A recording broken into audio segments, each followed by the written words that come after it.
Hey, how's it going, guys? I thought I'd do a quick follow-up video to this Mystery Ranch Gunfighter 14 pack that I have. Did a video on it before when I literally just got it and I hadn't used it at all. It's just kind of initial impression going over the pack. Wanted to correct a couple things I said in that video, as well as just give kind of some updated thoughts on it. But overall, I really love this pack. I think it's awesome. I wish they made it in like maybe more colors, but that being said, it is also very expensive for what it is, like a tiny assault back, kind of day pack size back for $300 is a bit ridiculous. But it is all made in U.S., so there's that. I would say that if you're looking for a cheaper alternative and you want something very similar, you could look at their standard kind of civilian line. They have the Rip Ruck series, which is what this really developed from. Those were out first. But they make those in a 14 liter, 24 liter, and a 32 liter. They each have slightly different features. Some do not have side bottle pockets, which I'm not a fan of. I think every pack should have side pockets. It's just such an easy thing to add. If nothing's there, it seems like wasted space to me. And they're just very useful for quick access items. But the 14 liter, I believe it has one side bottle pocket, so that's pretty good. I don't know why they don't just put it on both sides again, but whatever, that's the case. And those run about $100 on sale, 125 retail, I believe.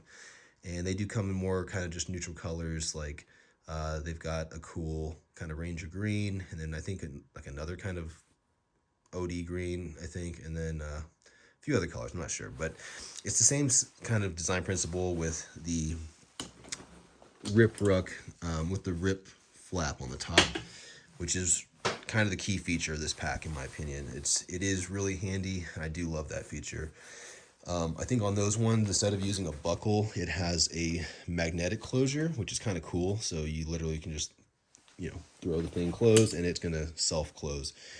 With this one, honestly, when I'm using it kind of more active in game, I'll leave it kind of like this, unzipped, just buckled in, and then I can, that still keeps everything, all the content secure, but I can quickly just have access to everything in there. So one question I've had is whether these side bottle pockets will fit a 1 liter Nalgene, and the answer is not really. I could try to show you here, but it's going to be a little awkward, but essentially it's just really tight pocket and doesn't quite fit in there. I think if I really worked at it hard, you could squeeze it in, but at that point, it doesn't really make sense to me. So I end up running these 500 milliliter, half liter bottles, and those fit perfect in there, or just like your typical water bottle, right? But I'll do that, and then if I need more water, I'll throw some extra water bottles inside the pack itself and just refill the Nalgene's off that. Now, these side molly, panels are another feature of this bag that you're not going to get with, like, say, the civilian one. And I do like that. It is pretty nifty to carry a few extra magazines. As you know, I use this for airsoft mainly, and I run gas blowback rifles, as you probably know by now. So having spare magazines is and just spare ammo in general is very important. I go through a lot of ammo, and especially with longer games, like say hour-long games. Inevitably you're probably gonna have to reload, but having just a couple extra magazines, actually I can carry third one in there, ready to go without having to hard reload, has been very useful. So typically what I'll carry in here is my spare BB loader, like an Odin with a adapter for my gas blowback mags, and then that's full of BBs, which is pretty heavy, maybe a couple pounds, and then a gas tank, and then some spare water, and that's about it. Maybe some frag grenades and smoke grenades if we're doing that kind of stuff. But it does carry the weight very well. I mean, I will say this bag, even though looks pretty small, it's actually does, it's a bit on the big side, or about as big as I'd want to go for an assault pack, because when you load it down, it can get pretty heavy, and but it's also a trade-off, right? It can carry more equipment, which can be definitely nice.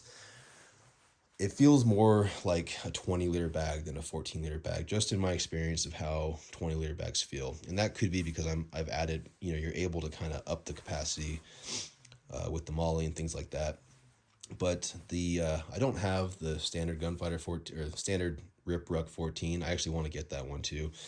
Been meaning to pick it up, but it looks slimmer and sleeker, and it looks like a real perfect kind of assault pack as well, because It's a little more low key, not multicam. You know, you obviously don't get the molly, so you don't get quite as much options for adding pouches on the inside like this, if that's something you want to do. But I mean, again, for like a third of the price, I think it really, the main thing is having that quick access flap, which I really do love. So that's a great option. And you know, with assault packs, you really want to keep them as small and sleek as possible. You don't want too much going on. But so yeah, overall, I really like this. It's been working out great for me. Let me just show you a couple little mods I've done, which, well, really just one. So in here, well, there's a couple. So in here, we have these detail kind of mesh pockets, and how it comes is with a stitch in the middle of both of these sections here, these panels. So it's essentially 4 pockets. I just found that those pockets were too small for most items, and so what I did was I just removed the stitching very carefully and turned it into 2 larger pockets. And that's just way more useful for me for most various items I want to stick in there. Usually I might keep a toolkit in there, or just whatever, you know, headlamps, etc. The other little thing I did was just add a retention lanyard here. So sometimes, so now with this larger pocket, I'm able to fit like a rangefinder in there, things of that nature, more like maybe a GPS. So more sensitive equipment. I just wanted to add a tether here so that I could secure that and not lose it in the field or something. So that's just one little quick mod I did that I found pretty useful. Otherwise, it's pretty much stock. I did want to correct something I said in the initial video. So I'd seen this, you know, this hydration pack hook hanger. I wasn't like quite sure how it worked or whatever, but it's like pretty obvious. You just can wrap this through, and then kind of, it's a T-hook. You can just kind of hook it up against itself, and that'll secure your bladder there. I guess I was a little confused on that when I first saw it, but otherwise not a whole lot to say. It's a really cool pack. I mean, if you can afford it, or if you want to swing that price point, then I say go for it. You're not going to be disappointed. Otherwise, yeah, check out that Ripruck 14 for a cheaper alternative. I think that'll serve you very well as well. Cool, guys. Thanks. Take care.